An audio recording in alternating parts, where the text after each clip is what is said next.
Hi అండి, నమస్తే. Welcome to Rohini Krishna's world. ఈరోజు మన గార్డెన్ వీడియోలో చాలా పెద్ద హార్వెస్ట్ అండి. చాలా రకాల కూరగాయలు వచ్చినాయి, ఆకుకూరలు వచ్చినాయి, అన్ని హార్వెస్ట్కి రెడీ అయినాయి. మరి అవి ఏంటేంటో చూపిస్తాను. ఫస్ట్గా బీరకాయలండి. మొన్న బీరకాయలు మొక్కలు పెట్టాను కదా, గింజలు అవి పెద్దవి అయినాయి, పూత పిందె పడింది, కాయలు కూడా రెడీ అయిపోయినాయండి. చెప్పాను కదా లాస్ట్ వీడియోలో 4 కాయలు రెడీ అవుతున్నాయండి. ఇవేనండి రెడీ అయిపోయినాయి.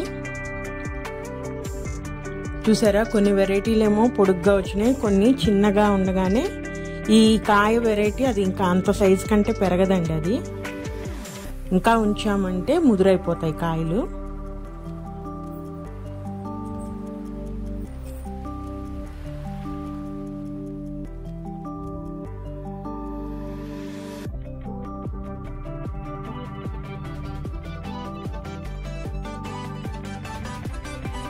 చూసారా, 4 కాయలు వచ్చినాయండి.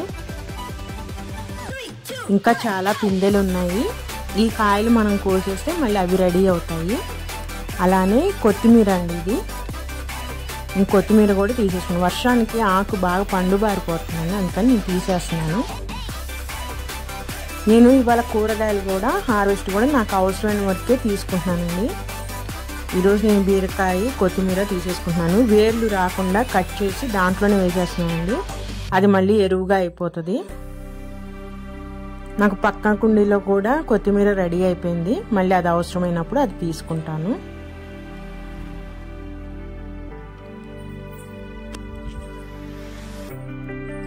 పచ్చిమిరకాయలండి, పచ్చిమిరకాయలు కూడా రెడీ అయినాయి. వానలకి మనం ఎరువు వేసిన దానికి కాయ సైజు కూడా పెరిగిందండి. చూసారా ఎంత లావు ఉన్నాయి, కొంచెం ఘాటు కూడా పెరిగిందండి పచ్చిమిరపకాయలు అయితే.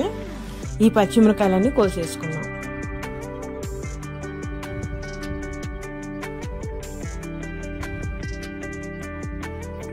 ఈ వర్షాలకి కూరగాయల రేట్లు కూడా చాలా ఉన్నాయి కదండి.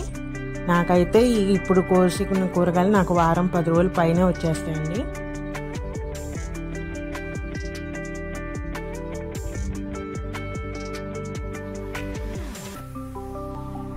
చెట్టు నిండా కాయలండి, అన్నీ రెడీ అయిపోయినాయి.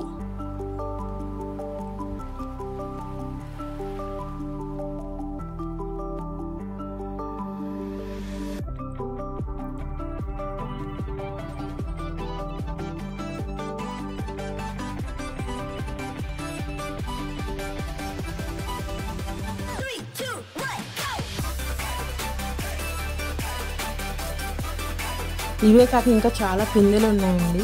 ఇవన్నీ కోసేస్తే అవి రెడీ అవుతాయి. చూసారు ఎన్ని కాయలు వచ్చినాయో. పూలు కూడా అన్నీ బాగా పూసినాయి వర్షానికి మనం వేసిన ఎరువుకి.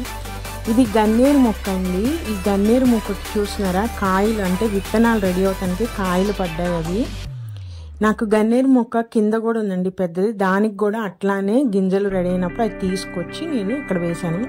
మీరు చూస్తున్నారా, అదేనండి గింజ. అది బాగా ఎండిపోతే దాంట్లో నుంచి విత్తనాలు వస్తాయి. ఆ విత్తనాలు వేస్తే మనకి మళ్ళీ మొక్కలు రెడీ అవుతుంది. ఇప్పుడు మీకు చూపించే మొక్క అలా రెడీ చేసింది.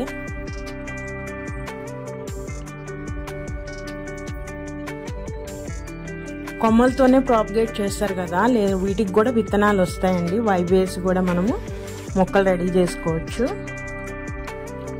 ఇవి ఇంకో రకమైన పచ్చిమిరపకాయలు ఉంది కదా చెట్టు, దానికి కూడా కాయలు చాలా ఉన్నాయండి. అవన్నీ కూడా కోసేసుకుంటున్నాను.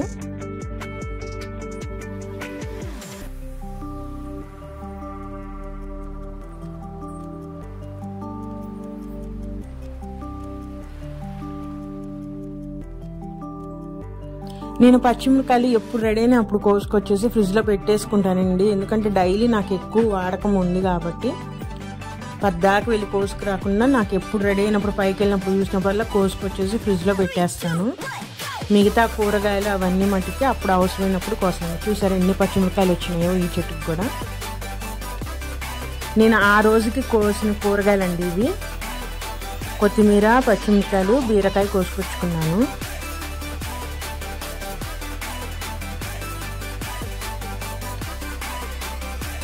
మళ్ళీ కాకరకాయలు రెడీ అయినండి. నెక్స్ట్ డే నేను కాకరకాయలు కోసుకున్నాను. ఆ రోజు కాకరకాయ కర్రీ చేసేసాను. చూసారా ఎంత బాగా రెడీ అయినాయో కాకరకాయలు అయితే. ఇవి చిట్టి కాకరకాయలు అన్నారు కానీ చిట్టి కాకరకాయలు కాదండి, పొడుగ్గానే వస్తున్నాయి ఇవన్నీ.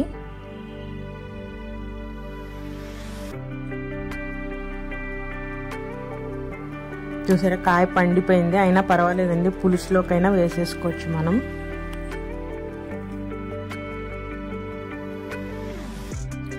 వంకాయలు ఉన్నాయండి, వంకాయలు కూడా కోసేస్తున్నాను నేను.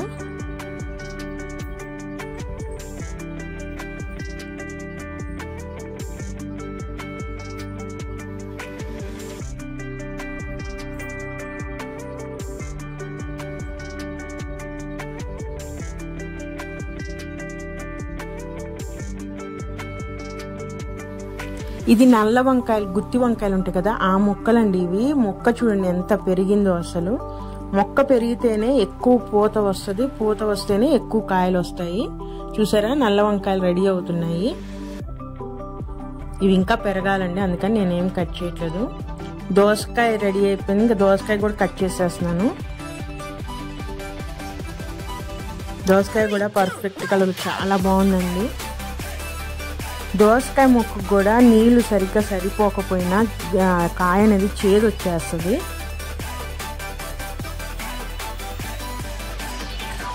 చెప్పాను కదా, 2 బెండకాయ మొక్కలు బతికినాయి, దాంట్లో ఒక దానికి బెండకాయ రెడీ అయిపోయిందండి. ఒక్క కాయ వచ్చింది, అయినా కానీ దేంట్లోకైనా వేసేసుకోవచ్చు కదా మనం. పొట్లకాయ కూడా పడిందండి, పొట్లకాయ కూడా పెరుగుతుంది.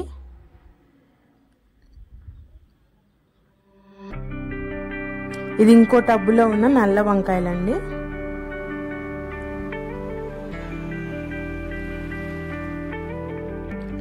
నేను ఆ రోజు కోసిన కూరగాయలండి ఇవన్నీ కూడా ఒకే రోజు కోసేసుకోవచ్చు. తెచ్చి మళ్ళీ ఫ్రిడ్జ్ లో పెట్టడం ఎందుకని అప్పటికప్పుడుకి వెళ్ళి నేను కోసుకొని ఫ్రెష్ గా వంట చేసేస్తున్నాను. దాని తర్వాత 2 రోజుల తర్వాత నేను ఆకుకూరలు కోసేసుకున్నానండి. గోంగూర రెడీ అయిపోయింది కదా, గోంగూర మొత్తం కోసేసుకుంటున్నాను.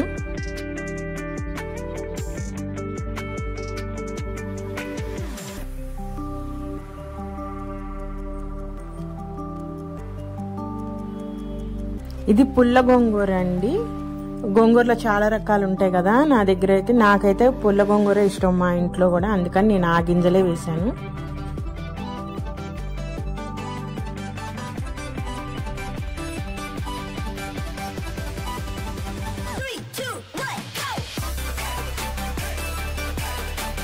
గోంగూర కూడా కట్ చేసుకుంటా ఉంటే మనము మళ్ళీ చిగురు పెట్టుకుంటా వస్తుందండి ఆకు. ఒకేసారి తీయన అవసరం లేదు. మనము హైట్గా పెరిగినప్పుడు మధ్య వరకు కట్ చేసేస్తే మళ్ళీ అక్కడి నుంచి సైడ్ బ్రాంచెస్ వచ్చి గోంగూర మొక్క చాలా పెద్దగా అవుతుందండి. నేనైతే ఇప్పుడు ఏం కట్ చేయట్లేదు, ఎందుకంటే పెద్ద హైట్ లేదు కాబట్టి నేను ఆకు వరకే కట్ చేసుకుంటున్నాను. మళ్ళీ ఒక 10-15 రోజులకి మళ్ళీ మొత్తం చెట్టు నిండా ఆకు రెడీ అయిపోయింది. నేను ఆ చిన్నగా ఉన్న ఆకులు కూడా వదిలేస్తున్నానండి, అవి కూడా పెరుగుతాయి. ఈ గోంగూర ఆకు చూసారా ఎట్లా ఉందో, కానీ ఇది కూడా పుల్లగా ఉంటుందండి బాగా.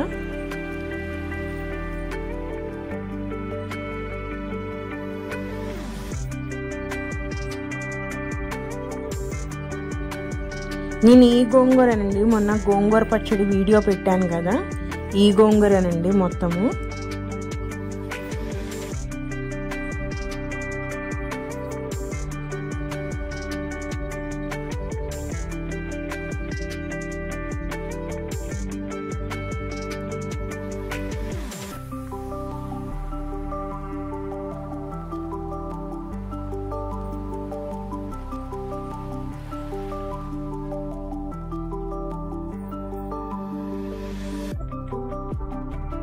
నాకు ఇంకా వేరే టబ్లో కూడా గోంగూర ఉంది, అక్కడ కూడా కోసేసుకున్నాము.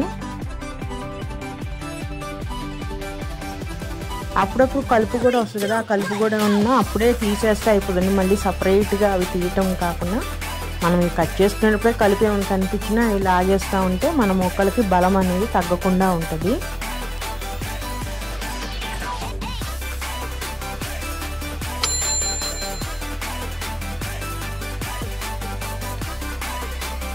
ఇది ఇంకో టబ్లో అండి. వానకి ఆకులు చూసారా వైట్గా వచ్చేసినాయి, కానీ పులుపుగానే ఉంటుంది, కానీ ఆకు కలర్ మటుకి ఆ కలర్ అంటే వైట్గా వచ్చేసింది. ఇప్పుడు ఇవన్నీ కట్ చేసేసామంటే మనము మళ్ళీ కొత్త ఆకు వచ్చిందండి. కట్ చేయకుండా ఉంచితే చెట్టు ఇంక అట్లానే చనిపోతుంది అది. అందుకని నేను ఆకు మొత్తం కట్ చేసేస్తున్నాను.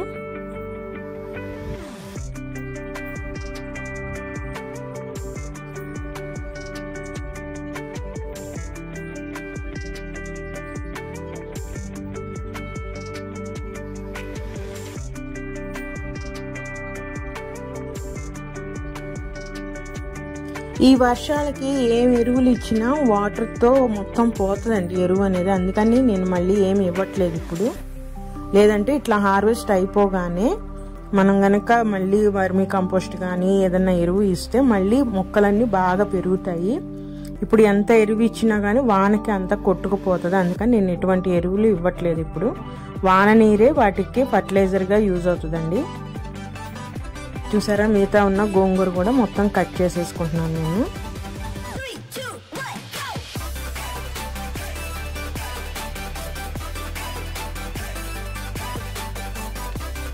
గోంగూర మొత్తం పాలకూర కూడా రెడీ అయిందండి. నేను పాలకూర కూడా కట్ చేసేసుకుంటున్నాను. ఈ విధంగా ఆకులు మొత్తం ఆకులుగా కట్ చేసుకుంటే మళ్ళీ దాంట్లోంచి చిన్న ఆకులు మళ్ళీ గ్రో అవుతాయండి.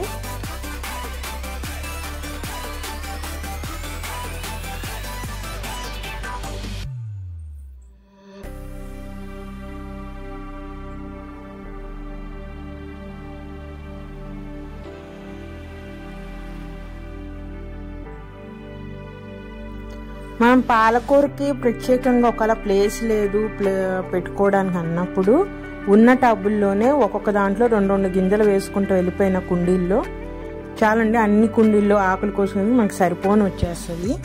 సపరేట్గా పెట్టుకోవడానికి ప్లేస్ లేనప్పుడు ఉన్నప్పుడు దానికంటూ ఒకటి పెట్టుకున్నామంటే కోసే కొద్దీ వస్తూనే ఉంటుంది మనకి.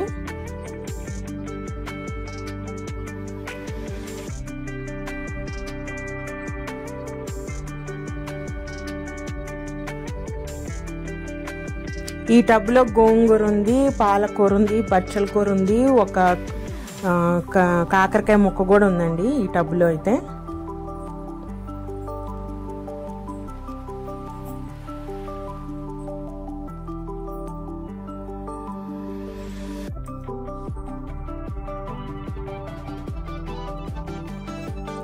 ఆకుకూర కోసేటప్పుడు చాలా ఉన్నట్టుగా అనిపిస్తుందండి, వండినప్పుడు కొంచెం అయిపోతుంది కదా. అందుకని నేను పాలకూర అయితే మొత్తం కోసేస్తున్నాను.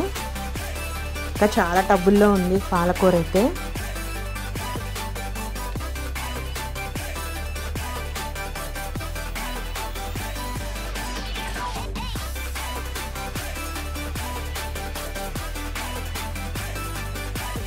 చూసారా, ఈ విధంగా కట్ చేయడం వల్ల అక్కడ ఉన్న చిన్న చిన్న ఆకులు పెరిగి మళ్ళీ మనకు ఒక 10 రోజులకి మళ్ళీ రెడీ అయిపోద్దండి పాలకూర. చూసారా, దీంట్లో అయితే పాలకూర ఆకు ఎంతెంత పెద్ద సైజు వచ్చిందో అసలు.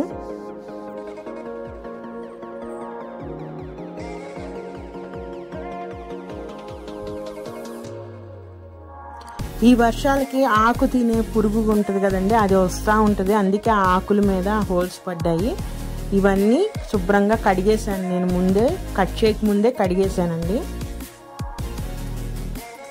పురుగు అయితే ఎప్పుడు ఉండదు కానీ ఎప్పుడన్నా అట్లా పడి తినేసి వెళ్ళిపోతూ ఉంటుంది. మనం అవన్నీ శుభ్రంగా కడిగేసి దానికోసమని ఎటువంటి పెస్టిసైడ్స్ చల్లనవసరం లేదండి. వర్షాలు తగ్గిపోతే ఇంకా పురుగు ఉండదు.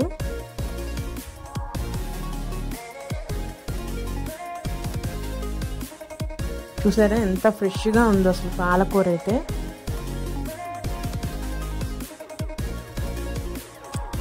చుక్కకూర అండి ఇది. నేను చుక్కకూర కూడా కట్ చేసేసుకుంటున్నాను ఈసారి. ఎందుకంటే ఉంచుదామనుకున్నాం కానీ వర్షానికి ఆకు పండుబారిపోతుంది, మళ్ళీ మనకు వేస్ట్ అయిపోద్దండి ఆకు. అందుకని నేను కట్ చేసేసుకుంటున్నాను చుక్కకూర మొత్తము.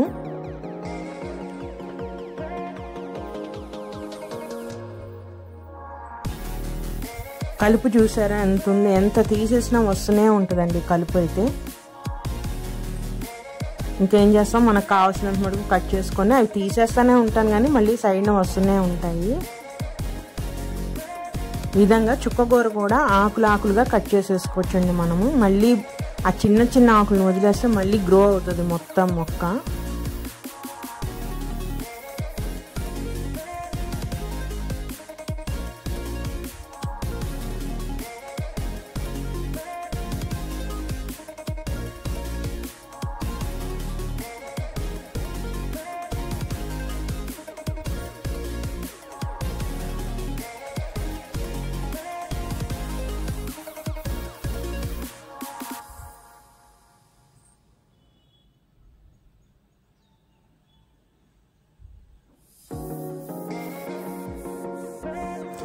నాకు చుక్కకూర కూడా ఇంకా వేరే టబ్బుల్లో కూడా ఉంది.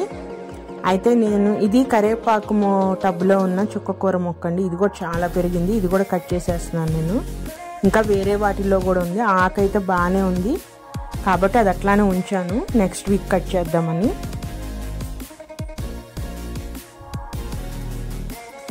చాలా కోసాను చుక్కకూర అయితే. మరి ఎక్కువ కోసుకున్నా కూడా వాడను కదా, ఎంత పడుతుంది మనకి.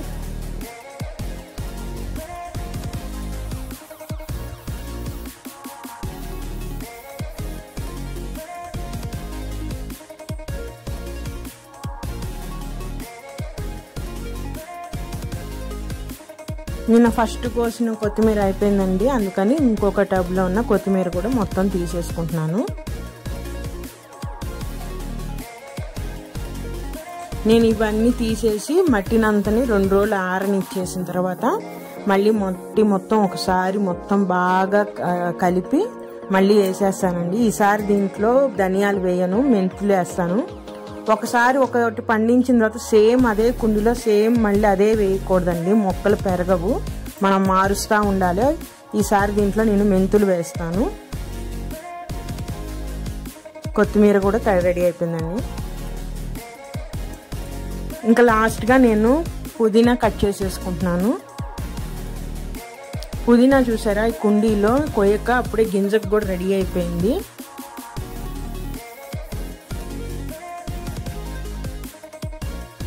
సో నేను ఇవాళ నాకు అవసరం లేదు కానీ కట్ చేసేస్తున్నానండి, మళ్ళీ మొక్క చనిపోయిద్దేమోనని.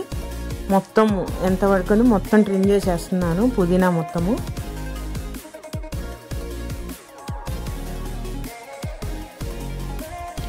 పుదీనా మొక్క ముదిరిందంటే మనకి చేతితో కట్ చేయడానికి రాదండి, అదే గుర్తు ముదిరిందా లేదా అనేదానికి. చూసారా నాకు రావట్లేదు, నేను ఇంక సిజర్ పెట్టి కట్ చేసేస్తున్నాను.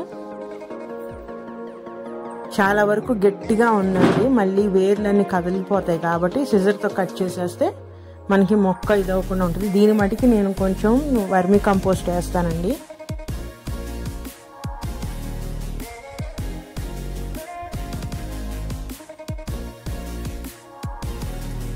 నేను అప్పుడప్పుడు ఆకుకూరలు బచ్చల కూర ఇవన్నీ వస్తాయి కండి. తోటకూర ఉంది, బచ్చల కూర కూడా ఉంది. ఈసారి నేను అవి కూడా కట్ చేయట్లేదు.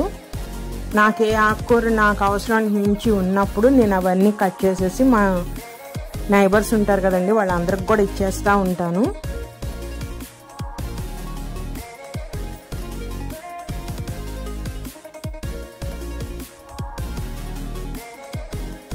చూసారా పుదీనా చాలా వరకు కట్ చేసేస్తున్నానండి నేను, చాలా ముదిరిపోయింది.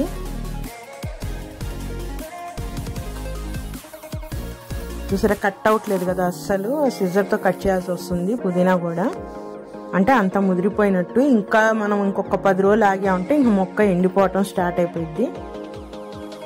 విధంగా నేను పుదీనా మొత్తం కట్ చేస్తున్నాను. ఈ టబ్లో ఉంది, ఇంకొక చిన్న కుండీలో కూడా ఉందండి, అది కూడా మొత్తం కట్ చేసేసుకుంటున్నాను నేను.